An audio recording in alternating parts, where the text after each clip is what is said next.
السلام عليكم ورحمة الله وبركاته. أشما أركبوني ارتبطوا خنيا أكمل نجاة قبتني فيارة ديبيني أرانت ناس دفنه مالين دفتنين ونجتون ولتني أرانت نون أبدي يجو أبدي كايو غرتي ولين سن سني أكاتا اتولي قال واحد ولي ناسوني إربو تنيا تدراني وندا asbaaseen agarsiisee kun akkana haqarrattiin deemuu jiraan anjee waa hunda waan amansiisee wal na fudhachiisee walii gallee ittiin addaan deemne osoo tuman turin jechuu hojii akkamirrattiin bobbaahaa jeen kana biraa deemanii beektanii maammee irrattiin bobbaahaa naan jeen na biraa deeme maammee irrattiin bobbaahaa jeen na biraa deeme kanaafuu arraan tana waan maammee irra bobba'uun qabu viidiyoo isaa ulig jetana hundaa warrummaan gartee jara waliin fixee hidhaa waliin naqee cal godhee kana kaayee taa'u jiruun abdiidha jechuun namni guddaan. Abdii maaliif waa adana diite? Balloo biraa maal goota? Wanni intalatti dhayitee waa'ee balloo haasoytoo maali? Tanaan hojjedhattee na biraa deemtee balloo dhattiin si erge. Maammee dhattiin si erge moo balloo dhattiin si erge? Hayi wantummaan ati naan jettee na amansiifte san waa'ee ballooti. Kanaafuu taa'uu diddee abdi sirrattis bilbilee telefoona kaasuu diddee maalitti hojiin ta'e takkana dhayitee abdii wajjin balloodhaa wajjin waa'ee balloodhaa micii wajjin haasoyta haasidummaa biraa jirta tana quuftee galmaan gaatte jechuudha moo dhuma jaraa dhageesse yoo kadhuma jaraa dhageessu taates as bahina dubbadhu maaliif qabnee waliin teenya hojii maaliif na dhorkita maa harka qabdee akkaan hin hojjenne na goota dila kana waliin naxxabattuuf maali hordoftoota kiyya waan abdiin jedhu mee asumaan waliin laalla isiniin agarsiisa qaama foddaa kanaatiin walii jettee naa dhufte kanaafuu yoo abdi karaan ati deemtu kun karaa sirrii kataatu taate nama biraa kan hin barbaadun qabu anaafisiitu wali bahaa akka mana ariyaatti qaamaanis si biraan dhufa naafeti khalaas illaanuu wanni ati gartee irbuun ati jettee na agarsiifte san waa irbuu miti'u anuu waan biraan naggooti akkaanan gartee cufadhee mana kophaa kolfa galee ifajjeessu xiq godhee naggoote waa garuu yoo ganaa dalagu ta'e malee natti hin daleine hordoftoota kiyyamee walumaan laalla waan ni gartee godhu jiru. Harka keetti galchiteeti waan inni qabuus fuutee harka keetti akka deebi'u qabeenya inni biyyaa qabu ammoo sanis dammooti ijoollee ofi tuqin ijoollee qofa hadaraa amaanaa tuqin ijoollee miskiina dhaqalee hojjaa jiru ilmaan oromooti waan ta'eef dhageeffadhaa kun waan ni jiru. Akka gartee hoguu sentimeetii gabbaa'uus hayyama keetti achitti akka gadi hin baane murteessu. Akka jechuun dhiirummaa teenyaas isattis mul'ifneeti addunyaa tanaa gartee gartee raajiti. Mul'achuu kanaafuu isa akkaan sibiilatti tartiibaan yeroo gartee qadaatiis waan gartee ati gartee akka gargaara beekame elmee jechuudha. Seera keessee mataa isaa yoo qabdee jechuudha. Fafachiiti. Itti olta. Itti olta jechuudha. Yeroo gartee inni itti olta jechuudha. Waan ati jette malee takka mandara bu'u. Akkasumas barbaadaan miyyaan argamu kuma inni gombaan jeedhaa godhuu qaalii feetii achi akka lafaan qooddu yeroo gartee sentimeetira dhuguus hayyama si gaafata.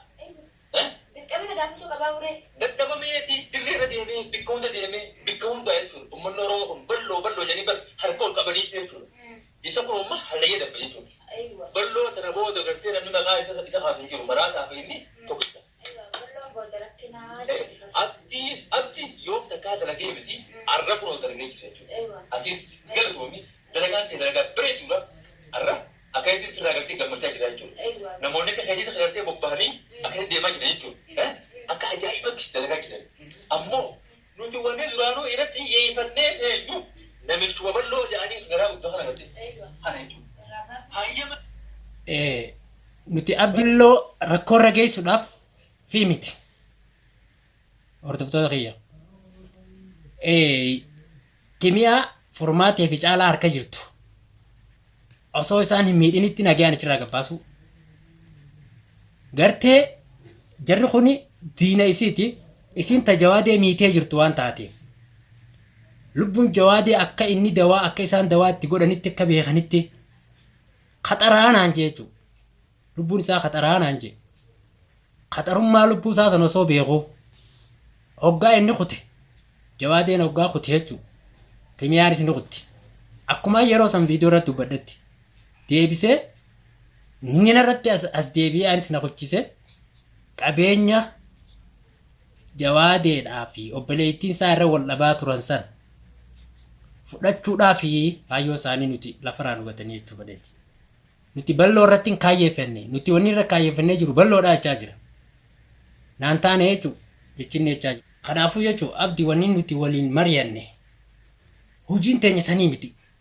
Amma garuu ati jaafii ta'e maasalaama ammoo dawaan ati gartee irbudhattee wanni ati natti kanite san irbuu kan ta'e inni beeka akka gartee afar isaan gabbee hin dubbanne ganda kana galmaan gaheetiin jira. Galmaan gaheetiin jira ammoo ganda biraan naafe ganda ballooti balloo diigeetiin balloo dhabamsiisaa jetteeti furmaatee jawaadee kimiyaa caalaa afar isaa lafarraa dhabamsiise balloo naafe jetteeti karaa balloo dabarteeti.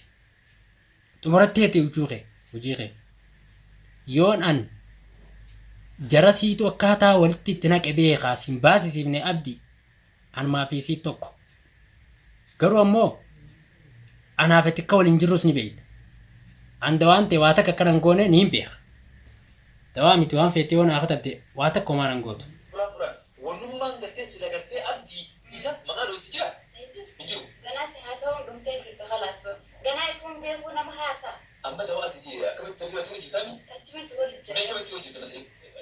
Ganama sirriin godhaafi keessatti illee qatallee ashaatti kan nu dhiisee warshaa nyaatuu hin qabu. Ashamaan taane? Ashaan batu ashaa dhiisuu. Ashaa dhiisuu. Booruma namaa hakalee nyaatee gara abbaa sana geessa. Nyaata geessa. Waan hundoo bara amma ta'e waan wal mara illee kan beektaami dubatti jechuudha. Waan asin baasanii dubbandees ni beekte jechuudha. Maaliif kan dubbatu waan gartee namni haa bakka nama jalatti afaamee waan jiru nuti dubbannu jechuudha. Nuti barnoota keenya waan ta'an gartee yoo dubbanna guyyaa abbaafnee immoo dubbannuuf adda baa jira wattu. Nuti immoo balloo keenya akkasitti gartee fudhee rakkoo nu seennaan nuti bal'atte jechuudha. Nuti bal'atte jechuudha. Namoota akka isaatiif fakkeenya gartee isaan goona jechuudha. Duraan tokkolee jechuudha. Balloo alaataniiti balloo nama kanaati balloo abbaa hiyyeessaati maal jedhee jechuudha. Laa'ii maal godhanii furii balloo haala jedhama jechuudha. Arragaa kunoo balloo abdii kan kunoo funyaansaa gad deebisee jechuudha. Akka saricha gartee iji bayiteetti mana keessa isa kaayee jira jechuudha. Inni gartee ani Akkaasin jee gabaabdumatti balloo waa takkaas godhuu dandeessa ati karaa hundaa hulaa diinummaa fi bantee jirta abdii. Gabaabdumatti karaa hundaanuu hulaa diinummaa fi bantee jirta.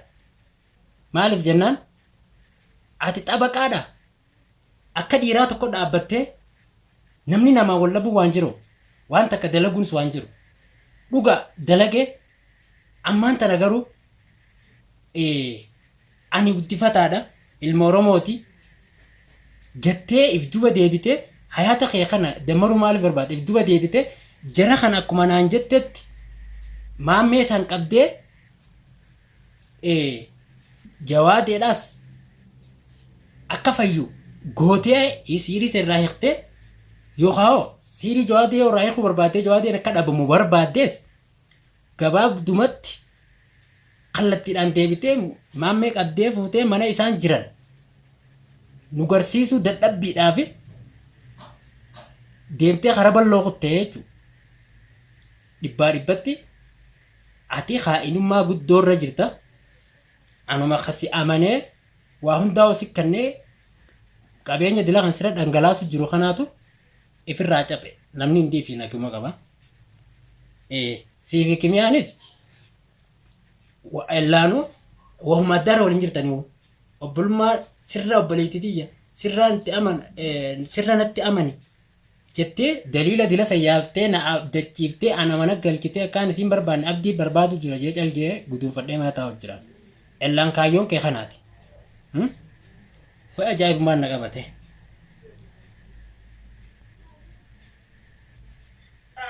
Garuu hanga yoom ilma namaa kana amanna yaa Oromoo. Keessattuu lammiin biraa sabni biraa waa akkanaa miti. Sabuma Oromoo kana kan walumarrattis yaadu haasidummaa gurguddoo akkaatumatti wal miidhu akkaatumatti qabeenyatti ergatu malee wannummaan inni itti wal fayyadu faayidaa inni irra wal yaamaa jiru takkan jirtu jechuudha. Gabaabdumatti. Dheengatte fuula miidiyaa kaameraan irraa marii duuba wal mari'annaa'uun amaanaan jin taanuu yette gaatu duuba wal mari'anna yette hayyee mariin teetanuma. Kanaafuu ati wanni hordoftoonni siin jechaa jiru hooma dhugaati. Wanni siin jettan akkanuma dhugaadhaan dhuftee torraan tana. Ani hin amanne abdii amantee abdii wajjin waan kanan dalaginaan jechaa turtanii kunoo bifa kanaan hojii babbareedoon hojjechaa jira jechuudha. Na dhiisee bal'oo kute. Uummata waliin fixee jira uummanni wal gatee jira jechuudha.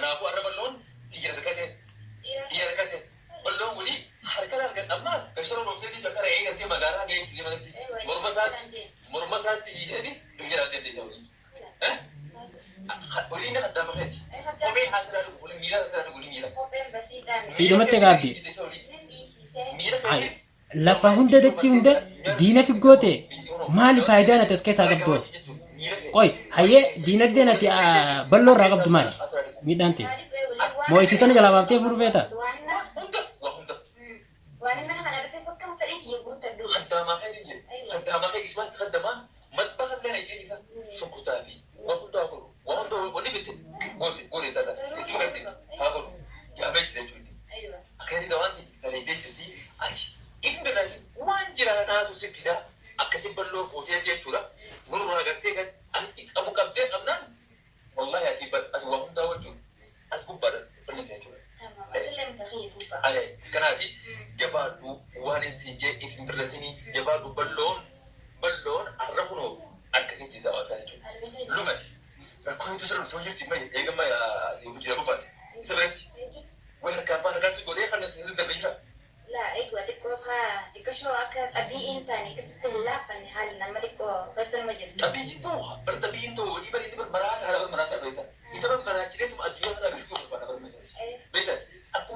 Abdi nama biraati miti. Namni remove si godhana. Michootanas boru ganamaan bira dhaqa. Niin beekaa isiidhaas bakka isiin galtu. Atis wal beeynaani. Namni guddaan shirreerri guddaan si abdi. Kanumaa waliin nufitu jiru khaliil meenu darbaa jiru si. Dura gaafa likkii si galche sambooda jaraas barbaada. Dhuma isaanillee taatu isaanii dhumallee taatu niin baasa. Insha Allah michiyyoo tanas itti najjaatu ammaan bira dhaqa dhageesse ammaan bira dhaqa isiidhaas isii si jalaan garagalcha gartee waan ati hojjechaa jirtana guutuu si jala beekeetiin jira nama hunda si jalaa deebiseetiin sirriitti ijjeeffadhee gaafaan si fannise garteemi achiin booda haqaas ni himta sirriitti deebita nagayaan naa wajjin dalagaa dhugaa hojjeta if jalaallee sin baasu achillee sin lakkisu saahibummaa teetii sin dhiisu akka qasbattiis teleessisa qasbaadhaan funyo uritti waa hundaa us deleessa nam tokko namni ganaa barbaadee sa'uuf sadhuun jiru jechuudha. Haasoo keetis haasa'itu muradhu akkuma gartee anis harka namni biraa si harku jira itti muratta viidiyoo teetis haasa'itu muradhu. Kana keessa maal godhaa wala dura naasamaa ture amma nuutaa saamee kaadama dura mul'ata. Ummata irraansaa dhumatee jira har'a akiraati. Har'a akiraati ummata. Har'a akiraati bal'oon asii gabbahee walii inni biyya takkatti yoo argame anaatu abdiitti. Biyya isaatu gadi isaa'u. Maal goonaa Inni jedhamu. gabbahee shintimeetii Ati yoo quxuxxurii jala si galchuu dadhabne nuutu biyya tana si galakkisa malee ati miti. Qaama inni matbaa keessa dhaabbatee waan san godhu qabaa. Aywa. Deebisaami. Inni jechisan dhaabbatuun qabammaa. Bikka ati galtee duranii dhaabbisu sun arfii jira. Aywa. Inshaallah. Nama feene finneeti akka taanis funyaan gurra isa biratti akkatti walitti harboo jala keenye mukhaalfa kasaa walitti itti mul'ifamti. Yoom gartee abdii waan ta'eef abdii waan ta'eef gaafa jira namni ilmii baratu deemee namni waa baratu biqilaa fita jechuudha. Gaafa immoo namni waa barate wanni takka gartee maashaallah nama irraa hin jaanii waan bira haasawaa ittiin balloon jechuudha. Abdii maarroo kanaan si godha yaa bara. Abdii maarroo si godha siifin dhufaa jira. Ammoo lollimmaan tanaa jechuun lola siyaasaati. Namni madirree bee qabsoo dhibee rukubsuu hin jirtu jechuudha. Harka lama jalaa deemaa jirta dhugaa feeti. Akkasitti jechuudha. Okkoteen balloodhaa bishaan fixxee. Shumoon isaa bishaan fixxee jirti balloo. Balloo akkasitti maqaan isaa guutuu kanaan akkana mootaa jechuudha. Walii miilli dhiitaa waan ta'eef. Miilli dhiitaa deema asii gadi boona dura jechuudha. Akka gartee humnaa fakkee mara galu san mara dura bulaa. Amma wasu hojii yoo waliin itti goone malee hin gamtaamu. San mata dhiisa. San bari yoo dhufe naas hin danda'u jedhanii. Sa gurbaan kun diraama jirta moo abdii ati diraama jirta moo wanni ati jirtu kun taphuma. Dhageesse balloo qabina balloo harkaa hin baatu ta balloo dhiisi. Anamatti jarraa hin haasawa.